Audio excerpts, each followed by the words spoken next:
পারস্য উপসাগরের এই নীল জলরাশি এখন আর কেবল ব্যবসার সাধারণ পথ নয়, এটি এখন বিশ্বের সবচেয়ে ক্ষমতাধর নৌবাহিনীর জন্য এক জীবন্ত মরণ ফাঁদ, যেখানে কোটি কোটি ডলারের দানবীয় রণতরীগুলো ভয়ে থমকে দাঁড়ায়। কেন?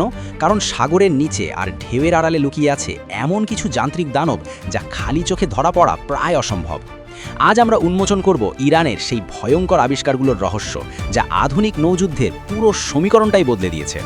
যুদ্ধের ময়দানে সবসময় বড় অস্ত্রই যে জয়ী হয় না, ইরান তা প্রমাণ করেছে তাদের বিশেষ আবিষ্কার ইয়ামাহারি দিয়ে। দেখতে ছোট স্পিডবোট মনে হলেও এগুলো আসলে একটা চলন্ত বোমা। এই নৌকাগুলো এমন এক বিশেষ উপাদান দিয়ে তৈরি যা শত্রুর অত্যাধুনিক রাডারকেও অনায়াসে ফাঁকি দিতে সক্ষম। এর সবচেয়ে বড় চমক হলো এতে কোনো চালক থাকে না। দূর থেকে রিমোট কন্ট্রোলের মাধ্যমে নিয়ন্ত্রিত এই ক্ষুদে ঘাতকেরা ঘন্টায় প্রায় 92 কিলোমিটার গতিতে ছুটতে পারে।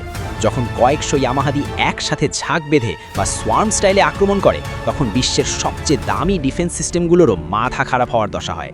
একটি মাত্র ইয়ামাহাদি যখন কোনো বিশাল জাহাজের নিচের অংশে গিয়ে আঘাত করে, তখন তাসের ঘরের মতো সাগরে তলিয়ে যেতে পারে কোটি কোটি ডলারের সম্পদ। সস্তা প্রযুক্তি ব্যবহার করে কিভাবে দুনিয়ার সবচেয়ে দামি অস্ত্রগুলোকে অকেজো করে দেওয়া যায়, ইরান তা এই নৌকার মাধ্যমেই বিশ্বকে দেখিয়ে দিয়েছে। তবে ইরান কেবল পানির উপরেই থেমে নেই, তারা এবার সামনে এনেছে এক নতুন আতঙ্ক, মানুষ্যবিহীন সাবমার্সিবল বোট। এটি সাধারণ কোনো নৌকা নয়, বরং সাগরের ওপর এবং নিচ উভয় স্তরেই সমান তালে চলতে সক্ষম এক অদ্ভুত ঘাতক। এই ড্রোন নৌকাগুলো এমনভাবে ডিজাইন করা হয়েছে যে এগুলো সাগরের ঢেউয়ের সামান্য নিচে অবস্থান করে শত্রুপক্ষের রাডারকে পুরোপুরি অন্ধ করে দিতে পারে। যখন এই নৌকাগুলো পানির নিচ দিয়ে নিঃশব্দে এগিয়ে আসে, তখন বিশ্বের আধুনিকতম যুদ্ধজাহাজগুলোর কাছেও কোনো সতর্ক সংকেত পৌঁছায় না। এটি কেবল একটি অস্ত্র নয়, এটি হলো সাগরের বুকে এক অদৃশ্য মরণ ফাঁদ।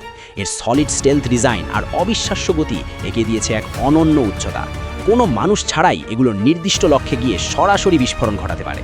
বর্তমান যুগে যেখানে বিশাল বিশাল জাহাজ বানানো হচ্ছে, সেখানে ইরানের এই প্রযুক্তি পুরো নৌযুদ্ধের ব্যাকরণটাই বদলে দিয়েছে। কিন্তু এই ঘাতক নৌকাগুলো হঠাৎ করে আসে কোথা থেকে? ইরান তাদের আসল শক্তি লুকিয়ে রেখেছে মাটির অনেক গভীরে।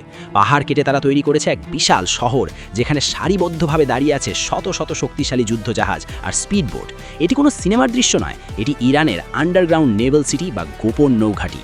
পারস্য উপসাগরের উপকূল জুড়ে ইরান এমন সব সুড়ঙ্গ তৈরি করেছে যা পারমাণবিক হামলাতেও টিকে থাকতে সক্ষম।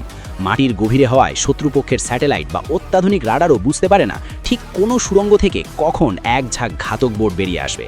আধুনিক যুদ্ধে যেখানে খোলা আকাশের নিচে থাকা ঘাঁটিগুলো সহজেই টার্গেট করা যায়, সেখানে ইরানের এই লুকানো শহর তাদের প্রতিরক্ষা ব্যবস্থাকে এক রহস্যময় শক্তিতে পরিণত করেছে।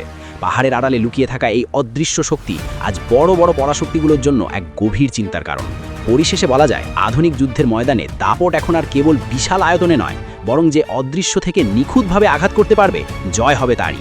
সাগরের পানির নিচে লুকিয়ে থাকা এই যান্ত্রিক দানবগুলোই বলে দিচ্ছে যে বড় জিনিসের চেয়েও মাঝে মাঝে ছোট আর বুদ্ধিমান প্রযুক্তি সব কিছু ওলটপালট করে দিতে পারে। ভবিষ্যতে এই প্রযুক্তির লড়াই পৃথিবীকে কোথায় নিয়ে যায়, সেটাই এখন দেখার বিষয়। এতক্ষণ আপনাদের সাথে ছিলাম আমি আসাদ। আজকের মতন বিদায় নিলাম। ভিডিওটি ভালো লাগলে লাইক, কমেন্ট, শেয়ার এবং সাবস্ক্রাইব করতে ভুলবেন না।